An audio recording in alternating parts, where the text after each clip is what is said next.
Down, down, down a snaking, twisting, narrow mountain road. Suddenly a corner, and then there it is, glittering under clear blue northern Israeli sky. The smooth, calm, clear blue waters of Lake Kineret, the legendary Sea of Galilee.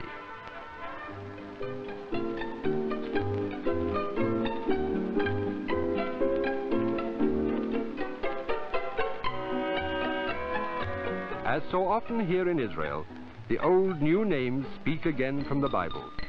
Capernaum, Tebcha, Ein Gev, Ginosar, Arabel, the Mount of Beatitudes, and nestling on the western shore, Kinneret's own capital, Tiberias.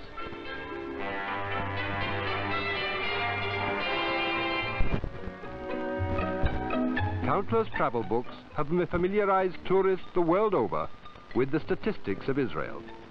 Land of contrasts, where the old and the new intermingle, where the landscape changes with breathtaking rapidity from one extreme to the other. Mountains and sea, desert and lake, city and wilderness. This cliché is Israel. This fact, too, is Israel.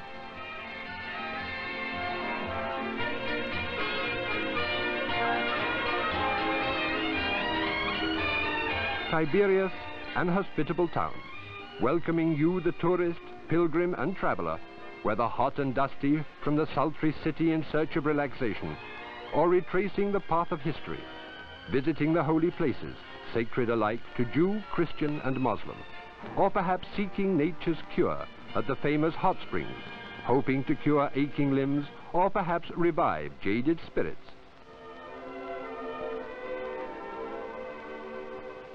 Strangely enough, Tiberias is a microcosm of all these aspects of Israel. Here it nestles dozing peacefully by the shore, as it has done for centuries, cooled by the gentle breezes from the mountains which surround it, and the clear blue waters which caress its shores.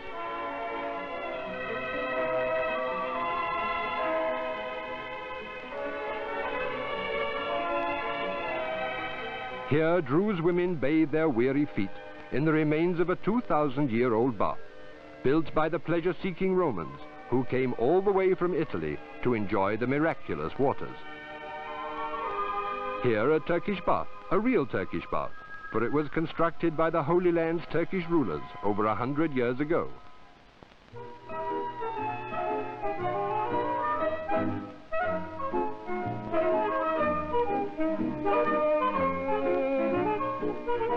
In the realm of legend, it is said that the curative powers of the waters can be attributed to the fact that they have been there since the flood. Others say that the origin of the springs lies with the great King Solomon, who ordered Asmodeus, the king of the devils, to descend to the depths of the earth and warm up the waters.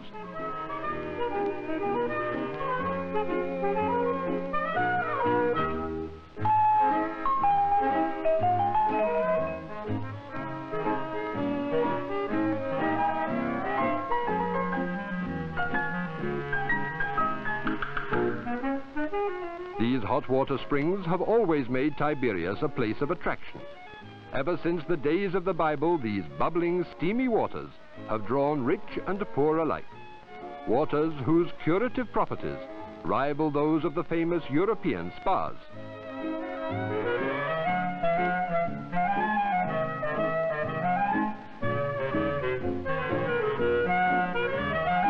There is no doubt that modern science is doing all it can to assist the ancient legendary powers of the spring. For here all the most modern aids and treatments are supervised by skilled doctors and experts, and no matter what the season, the hot springs of Tiberias await their hopeful guests.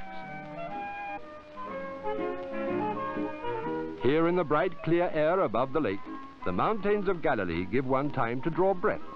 Time also to pause and marvel at the truly breathtaking panorama that is Galilee.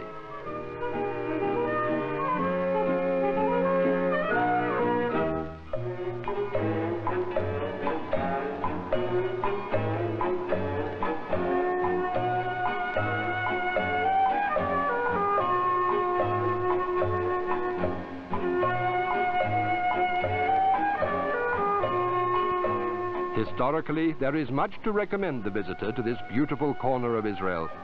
It was here, among these rocks and caves, that freedom-loving Jews led the desperate Great Revolt against the Roman occupiers of their land.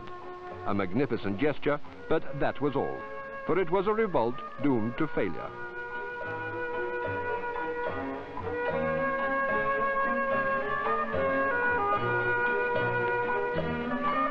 Here the famous remains of a black basalt stone synagogue, one of many magnificent monuments of the great spiritual center, which was in Tiberias, where the great Sanhedrin chose to sit following the fall of Jerusalem, famous as the seat of learning of many revered Talmudic scholars, and not least as the last home and final resting place of the incomparable Maimonides. The Mount of Beatitudes.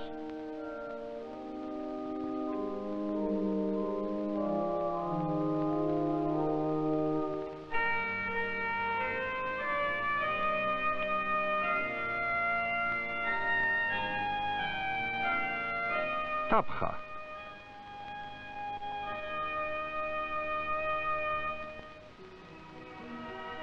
Capernaum. Contrasts in a land of contrasts.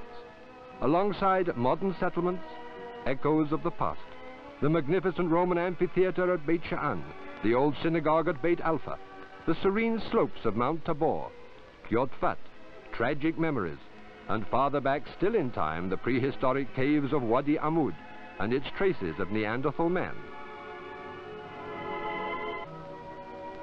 Stones which warmed the feet of Jesus as he walked and talked among the fishermen of Galilee, he a fisher of men who preached his gospel of love and humility.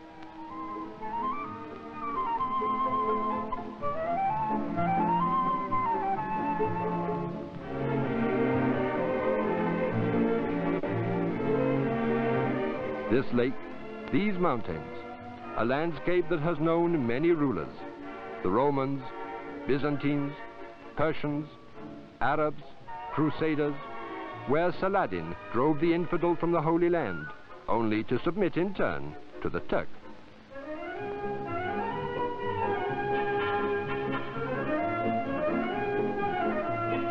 Inevitably, though, the traveler returns to the lake, perhaps merely to sail, or to enjoy seafood at the many lakeside restaurants, and for those who feel sufficiently skilled, the opportunity to catch their own meal.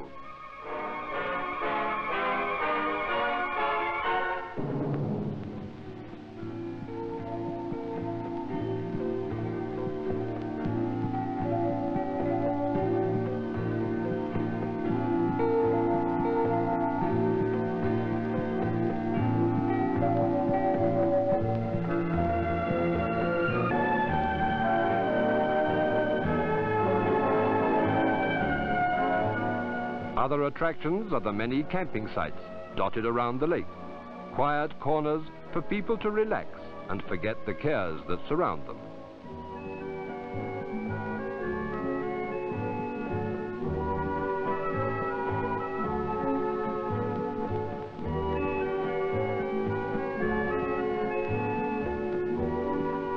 Tiberias by day, Tiberias by night. Another of those famous Israeli contrasts. For here indeed is a pulsing nightlife. Bars, discotheques, folk festivals, the great international festival at Ein Gev. Relax by day, wake up at night.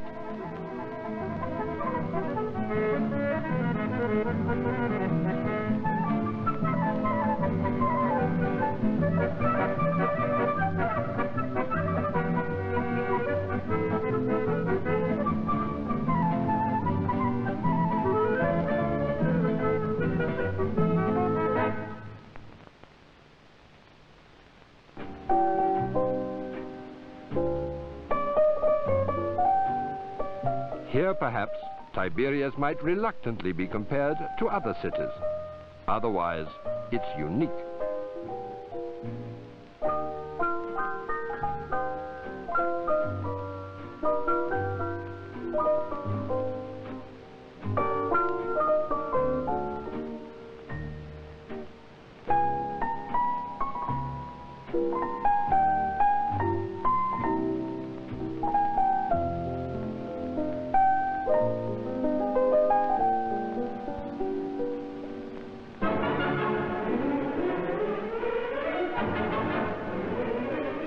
After the night's festivities, it's back to the lake.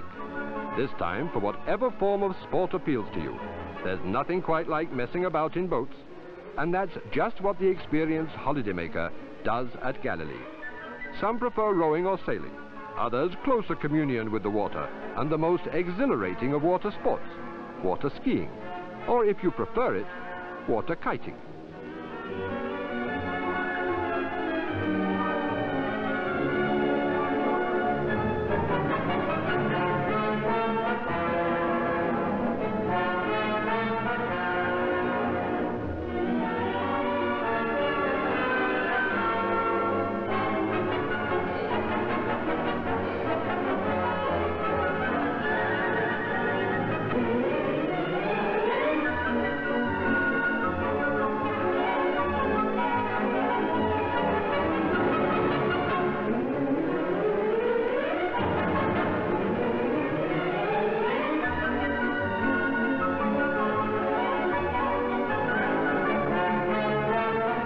There is a well-known Israeli folk song that says, I have a Kineret of 1,000 strings, strings of sunbeams, waterfalls, rainbows and skies.